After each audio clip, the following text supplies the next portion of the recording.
Hello friends, this is Madhuri. Welcome to mission Padhai. I hope हमेशा की तरह आप सब लोग बहुत अच्छे होंगे और मैं भी बहुत अच्छी हूँ। पहले मैं आपको एक छोटा सा इंट्रो दे देती हूँ किस चीज़ का, कि मैंने ये एक नया सेटअप बनाया है अपने चैनल के लिए। आई होप आप सब लोगों को अच्छा लगेगा, जहाँ पे मैं सारी वीडियोस बनाने वाली हूँ। अगर आप लोगों को कुछ प्रॉब्लम होती है देखने में या किसी भी चीज़ में, तो आप लोग मुझे कमेंट सेक्शन में बता सकते हैं।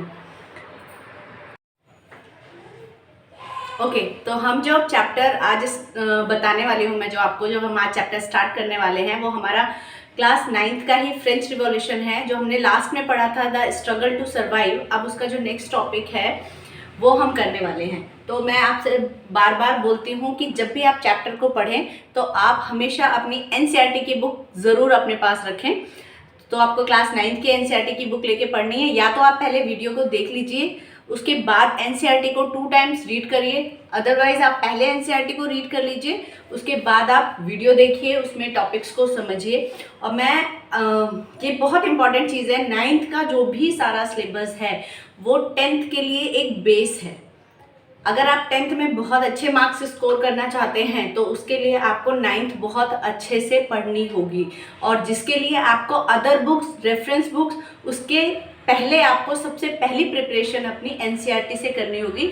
NCERT अपने आप में ही एक फुल गाइडेंस है।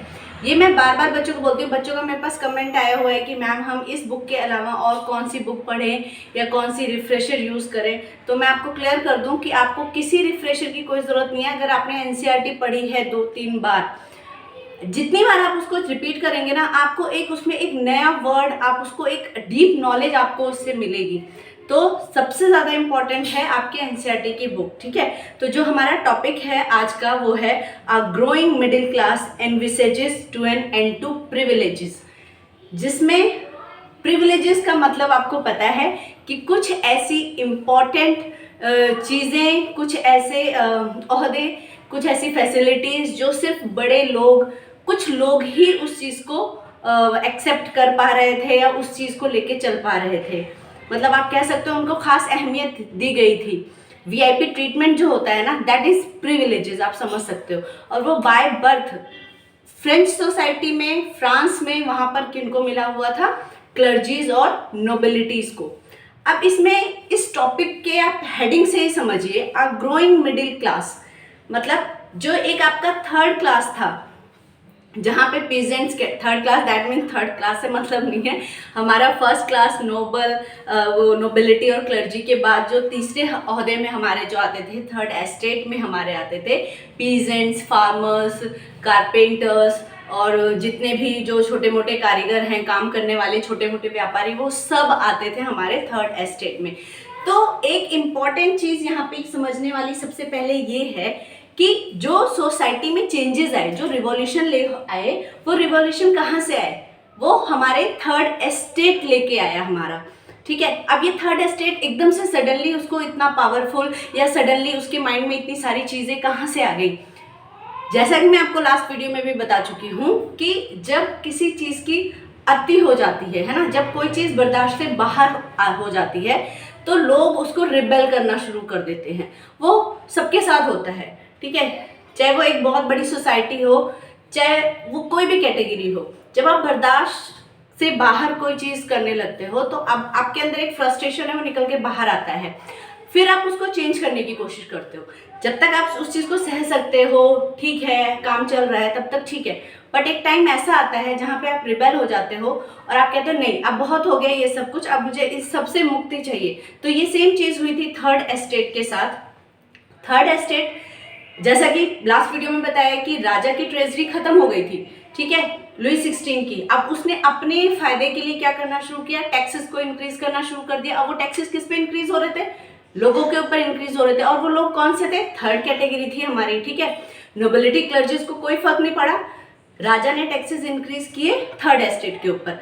नोबिलिटी और क्लर्जीज को भी अगर कोई टैक्सेस चाहिए इंक्रीज करने हैं या लगाने हैं, या चर्च की जो भी टैक्सेस थे, या बड़े जो लोग थे उनको टैक्सेस लगाने होते थे, तो वो भी किसके ऊपर लगाते थे? थर्ड एस्टेट के ऊपर लगाते थे। थर्ड एस्टेट की पॉपुलेशन ज़्यादा थी, इनकम बहुत कम थी, सरवाइव के लिए उन लोगों को स्ट्रगल करना पड़ रहा था, खाने पीने के लाले पड़े थे, बट टैक्सेस भी उनके ऊपर लगते थे, सारी जो चीज़ें हैं उन्हीं से निकाली जाती थी, सारी खर्चे उन्हीं से निकाले जाते थे, रेवेन्यू जो भी वो खेती करके ला रहे हैं, किसान हैं अगर, तो उनको भी अपनी जो हिस्सेदारी है वो राजा को और नोबिलिटी और क्लर्जीज को देनी होती थी। तो प्रेशर पड़ रहा था थर्ड एस्टेट पर, ठीक है। अब थर्ड एस्टेट इतना पावरफुल कैसे बन गया कि वो राजा के खिलाफ जाने लगा या पूरे अपने सिस्टम के खिलाफ जाने लगा? देखिए, पढ़ाई जो है वो बहुत इंपॉर्टेंट होती है। जब एक इंसान पढ़ा लिखा होता है तो उसके माइंड में बहुत सारी चीज़ें आती हैं, तब वो इम्पोर्टेंस समझता है फ्रीडम की, लिबर्टी की, अपने कॉन्स्टिट्यूशन की, अपने राइट्स की, राजा के क्या कर्तव्य होने चाहिए अपनी प्रजा के प्रति उसके। तो वो एक अवेयरनेस आ जाती है पढ़ाई से। जो ये मिडिल क्लास था, इसमें आपको प्रॉस्पेरस मिडिल क्लास वर्ड आपको पढ़ने में आएगा जब आप बुक को रीड करेंगे। What is the meaning of prosperous middle class? That means middle class से ही कुछ लोग पढ़ाई के थ्रू धीरे धीरे, देखो, लॉयर बने, टीचर्स बने, ठीक है, ट्रेडिंग में आए, जहाँ पर वो अपने उसी सोसाइटी में ट्रेड कर रहे थे, अब वो थोड़ा बाहर निकल कर आए ट्रेडिंग जोन में, ठीक है, उन्होंने बाहर जाकर व्यापार करना शुरू किया धीरे धीरे। तो दे गॉट अवेयरनेस, उनको अवेयरनेस हो गई कि चीज़ें और भी अच्छे तरीके से हो सकती हैं। फिर उस मिडिल क्लास ने अपने बच्चों को पढ़ाना शुरू किया। पढ़ाई, भाई पढ़ाई पे ध्यान देना। आप खुद पढ़े लिखे नहीं हो लेकिन आप अपने बच्चों को पढ़ाना चाहते हो, ठीक है, हर पेरेंट्स यही चाहता है, वो जितना नहीं पढ़ा है वो चाहता है कि मेरे बच्चे उससे ज़्यादा अच्छा पढ़ें। तो जब ये पढ़ाई इंट्रोड्यूस हुई मिडिल क्लास के बीच में और नए नए काम, लोगों से मिलना जुलना, आसपास लोगों से व्यापार, ये सारी चीज़ें जब शुरू हुई, तो जब बिजनेस शुरू होगा तो ऑब्वियसली पैसा आना शुरू होगा। तो उस मिडिल क्लास में कुछ लोग ऐसे इमर्ज होकर आए जो प्रॉस्पेरस, दैट मीन्स पैसे से भी थोड़ा वो ठीक ठाक हो गए, और उन्होंने अपने आसपास के लोगों में पढ़ाई को लेके एनकरेज किया, लोगों को, खुद भी थे। तो ये जो मिडिल क्लास अब निकल कर आ रहा है ना, वो एक पढ़ा लिखा मिडिल क्लास निकल कर आ रहा है। अब वो ऐसा नहीं है जिसे कुछ पता नहीं है, वो राजा से डर रहा है। अब जब वो पढ़ा लिखा मिडिल क्लास निकल कर आ रहा है, तो वो पढ़े लिखे लोग जो हैं वो अपने फंडामेंटल राइट्स के लिए अवेयर हैं, ठीक है। उनको पता है कि राजा को सिर्फ हमें देना नहीं है, हमें राजा से कुछ लेना भी है, राजा की भी रिस्पॉन्सिबिलिटीज है, मोनार्ची की भी रिस्पॉन्सिबिलिटी है कि वो अपनी प्रजा के प्रति कितने कर्तव्यों को निभा रहा है, ठीक है। तो ये वो वाला क्लास आया। अब इसने शुरू कर दिया कि जब हमारे पास, आप खाने के लिए हमारे ऊपर टैक्सेस लग रहे हैं, हर चीज़ के हमारे ऊपर टैक्सेस लग रहे हैं, तो वो टैक्सेस सिर्फ हम ही क्यों दें, हम ही क्यों पे करें? उसमें नोबिलिटी और क्लर्जीज क्यों नहीं पे करें? उनको ही बाय बर्थ प्रिविलेजेस क्यों मिले हुए हैं? अब उन्होंने इसके खिलाफ बोलना शुरू कर दिया, राजा के खिलाफ, की राजा की जो एक सिस्टम है जो अपनी प्रजा को लेके चलना है या अपने देश की जो चीज़ों को लेके चलना है, उसमें हमारा पार्टिसिपेशन भी ज़रूरी है। ऐसा नहीं है कि राजा अपनी मन मर्जी करेगा, है ना। तो ये आई होप मैंने आपको जो चीज़ें हैं वो क्लियर कर दी हैं कि जो एक मिडिल क्लास था वो कैसे ग्रो हो रहा था, कैसे सामना कर रहा था वो प्रिविलेजेस क्लास का। एनविसेजेस मतलब होता है कि उसने सामना कैसे किया, ठीक है। अब इसमें मैंने कुछ पीपीटीज तैयार किए हैं, आप उन पीपीटीज के थ्रू समझ सकते हैं चीज़ों को, तो ये बहुत आपको इजी पॉइंट्स हो जाएंगे। कुछ बच्चे मुझसे पूछते हैं मैम इसके नोट्स प्रोवाइड करा दीजिए, तो बच्चे नोट्स वही हैं जो मैंने आपको पीपीटी में दिए हुए हैं, point to point, that is act as a notes, ठीक है। Peasants and workers had participated in revolts against increasing taxes and the food scarcity, but they lacked the means of programs to carry out full-scale measures that would bring further changes in society. The society that prosperous and educated third estate had taken the responsibility. देखो, rebel तो शुरू हो गया था पहले से ही, लेकिन उनके पास इतनी हिम्मत नहीं थी, उनके पास इतनी प्रोग्राम्स नहीं थे या माइंड में इतनी सारी चीज़ें नहीं थी कि हम उसको कैसे कंटिन्यू कर सकते हैं, कैसे उसको इम्प्लीमेंट कर सकते हैं। तो ये जो इम्प्लीमेंटेशन का काम किया था, ये पढ़े लिखे मिडिल क्लास के लोगों ने किया था, ठीक है, जिसमें थे the third estate expanded their wealth by expanding overseas trade. अब भाई मिडिल क्लास के पास पैसा कहाँ से आया, उसने व्यापार करना शुरू किया एक जगह से निकलकर दूसरे जगह के साथ, ठीक है। Silk textiles bought by the richer plants. Now the third estate has, अब देखो थर्ड एस्टेट के पास क्या क्या है, lawyers, manufacturers and administrative officials, okay, इतने सारे लोग हैं। This estate was educated and believed that no group in society should be privileged by birth। अब इस ग्रुप को ये यकीन हो गया, उसने ये मान लिया कि सिर्फ हम ही नहीं हैं जो हम टैक्स को पे करेंगे या हम सारी चीज़ें सहन करेंगे, नहीं, प्रिविलेजेस सिर्फ नोबिलिटी और क्लर्जीज को मिलने चाहिए, ये गलत है। इन्होंने इस चीज़ को समझा। These ideas were put forward by the philosophers such as Locke, the English philosopher, and the Rousseau, the French philosopher। अच्छा, इस चीज़ को और ज़्यादा इम्पोर्टेंट आप कह सकते हो एक मुद्दा बना दिया कुछ फिलोसफर्स ने। ये फिलोसफर्स इमर्ज होके आए, जॉन लॉक्यू, रोशियो, ठीक है, मॉन्टेस्क्यू, ये फिलोसफर्स वो थे जिन्होंने एक सपोर्ट दिया मिडिल क्लास को कि हाँ, ये जो सोसाइटी है वो सबके लिए सेम है, सबके राइट सेम हैं। राजा की जो मोनार्ची है वो सिर्फ राजा के अकॉर्डिंग ना चलकर एक कॉन्स्टिट्यूशन के साथ उसमें एग्जीक्यूटिव, जुडिशरी और लॉयर्स जो हैं वो सब एक साथ काम करेंगे, ठीक है। तो ये जो फिलोसफर्स थे, इनके आइडियाज ने लोगों को बहुत ज़्यादा मोटिवेट किया। और आपको मैंने स्टार्टिंग में बताया था कि फ्रांस ने 13 अमेरिकन कॉलोनीज को फ्री करने के लिए अपनी ट्रेजरी से पैसे निकाले थे, ठीक है। तो जो 13 अमेरिकन कॉलोनीज जब आज़ाद हो गई, तो ऑब्वियसली जब आज़ाद हो गई तो लोगों के मन में क्या आया कि ये आज़ाद हो सकती हैं तो हम भी इस रूल से आज़ाद हो सकते हैं।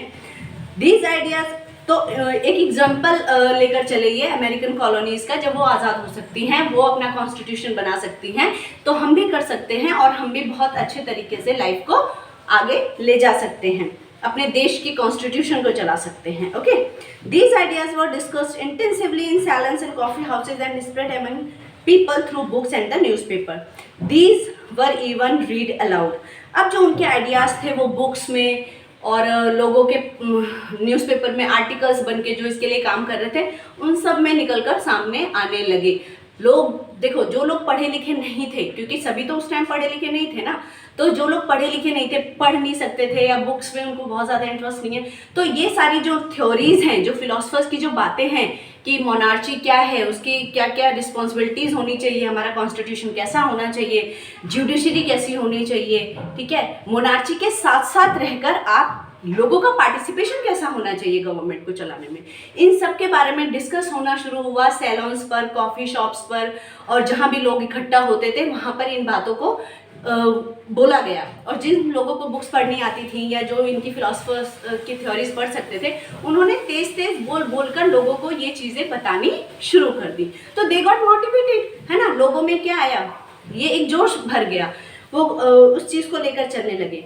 अब इसमें इम्पॉर्टेंट आपके एग्जाम पॉइंट ऑफ व्यू से इनकी थ्योरीज हैं। जॉन लॉके ने जो बुक लिखी है टू ट्रीटीज ऑफ गवर्नमेंट, ये याद रखना है। जीन जैक्यू रोशियो ने द सोशल कॉन्ट्रैक्ट, और मॉन्टेस्क्यू ने द स्पिरिट ऑफ लॉज। बेटा ये बहुत इंपॉर्टेंट है, तो आप सब लोग इसको नोट डाउन कर लीजिए, ठीक है। और ये टॉपिक यहीं तक है, मैंने जो इसके सारा परफॉर्मा है आपको समझा दिया है बहुत अच्छे से, इससे ज़्यादा बहुत डिटेल में इसमें कुछ भी नहीं है। उसके बाद भी अगर आपको डाउट होते हैं तो आप कमेंट सेक्शन में मुझे बता सकते हैं, ठीक है।